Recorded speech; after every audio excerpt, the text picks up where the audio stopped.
Voici comment changer le fond d'écran de votre Dell Inspiron 3530.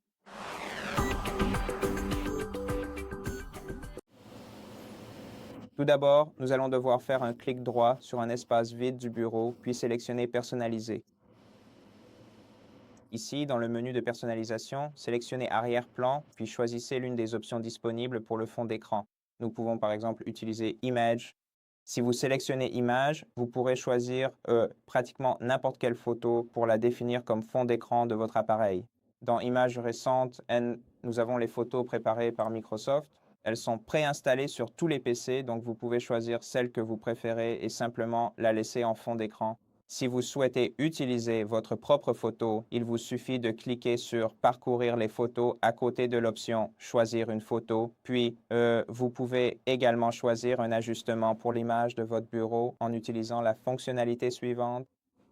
Et si vous le souhaitez, vous pouvez utiliser une couleur unie pour votre arrière-plan en sélectionnant la deuxième option, puis en choisissant la couleur de fond, soit à partir de cette palette, soit en cliquant sur Afficher les couleurs à côté de couleurs personnalisées et en sélectionnant une couleur aléatoire ici. Ensuite, cliquez sur Terminer pour appliquer. Et d'ailleurs, nous pouvons aussi utiliser un diaporama de photos. Si vous sélectionnez Diaporama, alors vous devrez choisir un dossier contenant des photos pour votre diaporama. Il suffit donc de cliquer sur Parcourir, puis de sélectionner le dossier que vous souhaitez utiliser. Vous pouvez également modifier la fréquence de changement des images en utilisant cette fonctionnalité. Vous pouvez mélanger l'ordre des images si vous activez le bouton à droite. Vous pouvez laisser le diaporama défiler même si votre ordinateur portable fonctionne sur batterie en activant ce bouton à droite.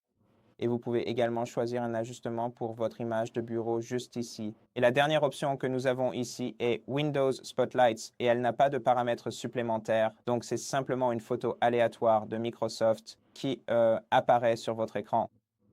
Et vous pouvez le changer si vous faites un clic droit sur votre bureau et sélectionnez arrière-plan suivant ou arrière-plan précédent. Non, nous n'avons que l'option arrière-plan suivant. Donc, vous pouvez faire un clic droit sur votre écran, sélectionner arrière-plan suivant et voir ce qu'il vous réserve. Et il y a un nombre limité d'arrière-plans, mais ils sont mis à jour de temps en temps. Et c'est à peu près tout. Merci d'avoir regardé cette vidéo. Si elle vous a plu, pensez à vous abonner à notre chaîne. Laissez-nous un j'aime et un commentaire ci-dessous et je vous retrouve dans la prochaine vidéo.